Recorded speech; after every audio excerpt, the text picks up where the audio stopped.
सिंधु घाटी सभ्यता में मिली मोहरों, वजन और मापन की विधियों से सिंधु घाटी सभ्यता मृतकड़ियां के लोगों के जीवन में व्यापार की महत्ता का पता चलता है। सिंधु घाटी सभ्यता में लोग पत्थर, धातुओं, सीप, शंख का व्यापार करते थे। राजस्थान का खेतड़ी तांबे के लिए प्रसिद्ध था। चांदी के लिए राजस्थान का जावर प्रसिद्ध था।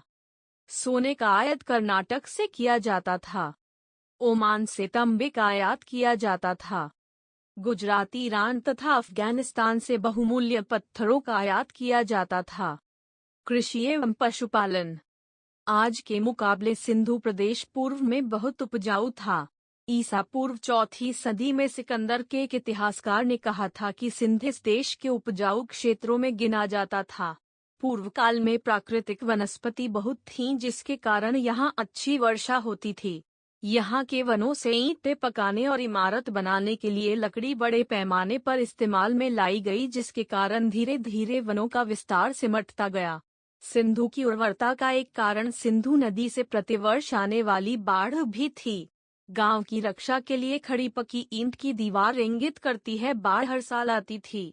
यहाँ के लोग बाढ़ के उतर जाने के बाद नवंबर के महीने में बाढ़ वाले मैदानों में बीज बो देते थे और अगली बाढ़ के आने से पहले अप्रैल के महीने में गेहूं और जौ की फसल काट लेते थे। यहाँ कोई फावड़ा या फॉल तो नहीं मिला है, लेकिन कालीबंगा की प्राक हड़प्पा सभ्यता के जो कूट, हल रेखा मिले हैं, उनसे आभास होता है कि राजस्थान में इस काल में हल जोते जाते थे। सिंधु घाटी सभ्यता के लोग गेहूं, जौ, राई, मटर, ज्वार आदि अनाज पैदा करते थे। वे 2 किस्म की गेहूं पैदा करते थे। बनावली में मिला जौ उन्नत किस्म का है। इसके अलावा वे तिल और सरसों भी उपजाते थे। सबसे पहले कपास भी यहीं पैदा की गई। इसी के नाम पर यूनान के लोग इस सिंधो कहने लगे। हड़प्पा एक कृषि प्रधान संस्कृति थी, पर यहाँ के लोग पशुपालन भी करते थे। बैलगाय, भैंस, बकरी, भेड़ और सुअर पाला जाता था। हड़प्पाई लोगों को हाथी तथा गैंडे का ज्ञान था। पशुपालन। हड़प्पा सभ्यता के लोगों का दूसरा व्यवसाय पशुपालन था। यह लोग दूध, मांस, उनके कृषि के कार्य और भार ढोने के लिए इनका प्रयोग किया करते थे।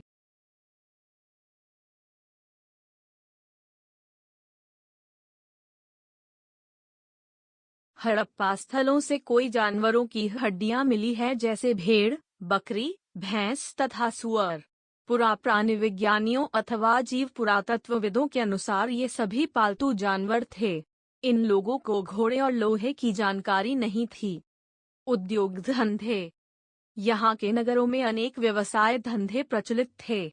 मिट्टी के बर्तन बनाने में ये लोग बहुत कुशल थे। मिट्टी के बर्तनों पर काले रंग से भिन्न भिन्न प्रकार के चित्र बनाए जाते थे। कपड़ा बनाने का व्यवसाय उन्न भी निर्यात होता था। जौहरी का काम भी उन्नत अवस्था में था। मनके और ताबीज बनाने का कार्य भी लोकप्रिय था। अभी तक लोहे की कोई वस्तु नहीं मिली है, अतः सिद्ध होता है कि इन्हें लोहे का ज्ञान नहीं था। व्यापार।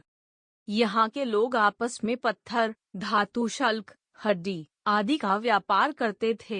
एक बड़े भूभाग में ढेर सारी सील, मृणमुद्रा, एक रूप लिपि और मानकीकृत मापतौल के प्रमाण मिले हैं। वे चक्के से परिचित थे और संभवतः आजकल के इक्के, रथ जैसा कोई वाहन प्रयोग करते थे। ये अफगानिस्तान और ईरान, फारस से व्यापार करते थे। उन्होंने उत्तरी अफगानिस्तान में एक वाणिज्यिक उपनिवेश स्थापित किया, जिससे उन्हें व्यापार में सहूलियत होती थी।